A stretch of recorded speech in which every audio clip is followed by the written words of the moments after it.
Il y a des silences qui parlent du plus fort que des cris. Des moments où tu regardes la personne que tu aimes et tu sens qu'un mur invisible s'est dressé entre vous. Tu veux y croire encore, tu veux aimer comme avant, mais quelque chose s'est éteint doucement à l'intérieur. Pas d'un coup, non, mais comme une lumière qui vacille, nuit après nuit, jusqu'à disparaître presque entièrement. Et alors, ton cœur commence à chercher ailleurs. Pas forcément quelqu'un d'autre, au début. Parfois, c'est juste une présence. Une écoute, un regard qui te rappelle que tu existes encore. Quelqu'un qui te voit, pas seulement comme une épouse, une mère, une femme mariée, mais comme une âme vivante, vibrante, qui a encore envie de sentir, de rêver, d'être désirée. Tu ne t'es pas dit un jour « je vais trahir ce que j'ai construit ». Non, c'est venu lentement. Dans les conversations anodines, les messages qui font sourire, les petits échanges qui redonnent un peu de couleur à tes journées ternes. Et sans même t'en rendre compte, tu as commencé à nourrir quelque chose. Pas avec ton corps, mais avec ton énergie. C'est là que tout commence toujours, dans l'invisible. Avant qu'un geste ne soit posé, c'est le cœur qui franchit la première frontière. Et souvent, tu te dis, ce n'est rien, c'est juste une attention, un souffle d'air, un moment d'oxygène. Mais ce souffle devient vite un vent. Et ce vent, s'il n'est pas conscient, finit par tout emporter. Tu vois, beaucoup confondent la fidélité du corps avec celle de l'âme. Mais l'infidélité commence quand ton cœur cherche à combler ailleurs ce qu'il n'arrive plus à ressentir en toi. Pas parce que tu es mauvaise ou faible, mais parce que tu es humaine et que ton âme a faim de connexion, de reconnaissance, de vie. Dans les débuts de l'amour, tout semble vibrant, évident. Chaque regard est un monde, chaque mot une promesse. Tu te sens vu, choisi, unique. Mais avec le temps, les rôles prennent le dessus, les habitudes s'installent, les gestes deviennent automatiques, et ton cœur s'endort un peu. Non pas parce que l'amour disparaît, mais parce qu'il n'est plus nourri. L'amour, tu vois, ce n'est pas seulement être ensemble, c'est continuer à se choisir, encore et encore. C'est sentir que tu comptes, que ta lumière touche encore quelqu'un.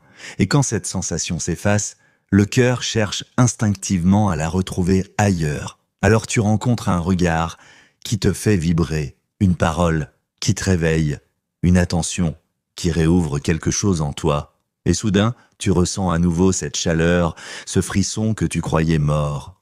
Tu te sens vivante et tu te dis « ce n'est rien, c'est juste humain ». Mais dans ce rien, ton cœur commence à s'attacher. Tu te racontes que c'est innocent, que tu maîtrises, que tu sais où sont les limites. Mais en vérité, les limites sont déjà franchies. Non pas dehors, mais dedans. Parce qu'à partir du moment où tu commences à cacher, à justifier, à rêver à ce qu'il ne faut pas nommer, tu es déjà en train de glisser, pas vers la faute, mais vers la perte de toi. Parce que ce que tu cherches à travers cette excitation, ce n'est pas vraiment cet autre, c'est une part de toi que tu n'as plus reconnue depuis longtemps. La femme libre, désirante, confiante, vivante. Celle que la routine, les blessures, les années ont endormie. Et c'est ça, le vrai piège. Ce n'est pas lui, ce n'est pas toi. C'est l'illusion de croire que l'autre va te rendre ce que tu as perdu en toi. Parce qu'en réalité, aucun être humain ne peut remplir le vide d'une âme déconnectée d'elle-même. Ce vide ne peut être comblé que par la lumière de ta propre conscience. Mais tant que tu cherches cette lumière à travers quelqu'un d'autre, tu t'éloignes encore plus de toi. Et pourtant, je sais à quel point c'est doux de se sentir vu à nouveau, de recevoir un message qui te fait sourire, un regard qui te rappelle que tu existes encore. Ce n'est pas mal,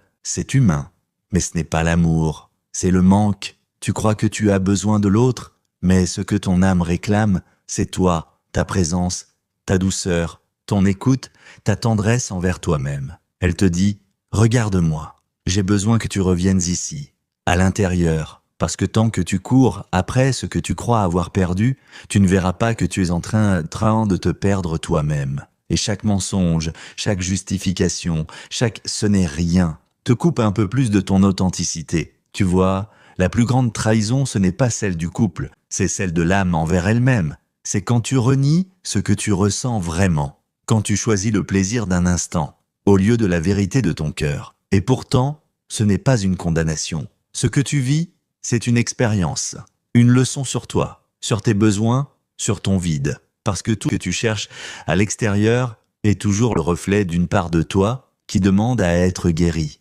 Peut-être que cette attirance est là pour te rappeler que tu as besoin d'amour, mais pas de celui d'un autre, de celui que tu ne t'es plus donné depuis longtemps.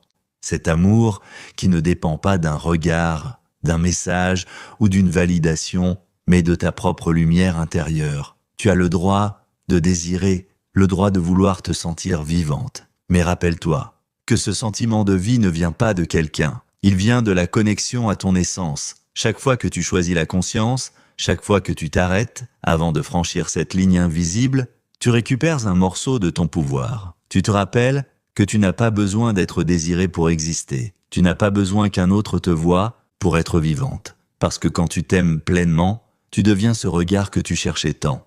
L'autre n'est plus une échappatoire. Il devient un miroir, un messager. Il te montre ce que tu n'as pas encore guéri. Il te montre la partie de toi qui réclame ton attention, ta présence, ton amour. Et quand tu comprends ça, tu arrêtes de te juger. Tu ne te condamnes plus pour ce que tu ressens. Tu t'écoutes, tu t'observes, tu apprends. Tu laisses ces émotions remonter, tu les regardes avec tendresse. Parce que c'est à travers cette honnêteté envers toi-même que la vraie guérison commence. L'amour conscient ne cherche pas à combler, il cherche à éclairer.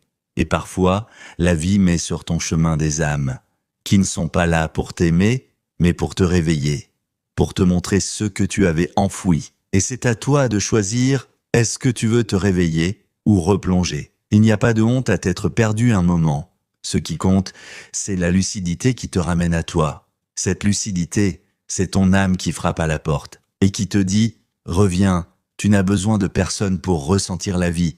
Elle est déjà en toi. » Et peut-être qu'un jour, quand tu regarderas ce que tu as traversé, tu comprendras que cette tentation n'était pas un échec, mais un rappel que tu avais cessé de t'aimer, un rappel que la femme que tu es mérite d'être vue, mais d'abord par elle-même. Alors respire, pardonne-toi, tu n'as rien à prouver, tu n'as pas à rejeter ce que tu as ressenti, tu as juste à ramener tout cet amour que tu donnais dehors à l'intérieur, là où il ne dépend plus de personne, là où il devient paix, là où il devient vérité, parce qu'au fond, tu ne voulais pas tromper, tu voulais juste exister à nouveau. Et pour exister pleinement, il faut revenir à soi. Alors écoute, ce vide que tu ressens n'est pas une malédiction, c'est une invitation, une main tendue de ton âme qui te dit « Reviens, reconnecte-toi, aime-toi ». L'amour que tu cherches ne se trouve pas dans le regard d'un autre. Il se trouve dans la façon dont tu te regardes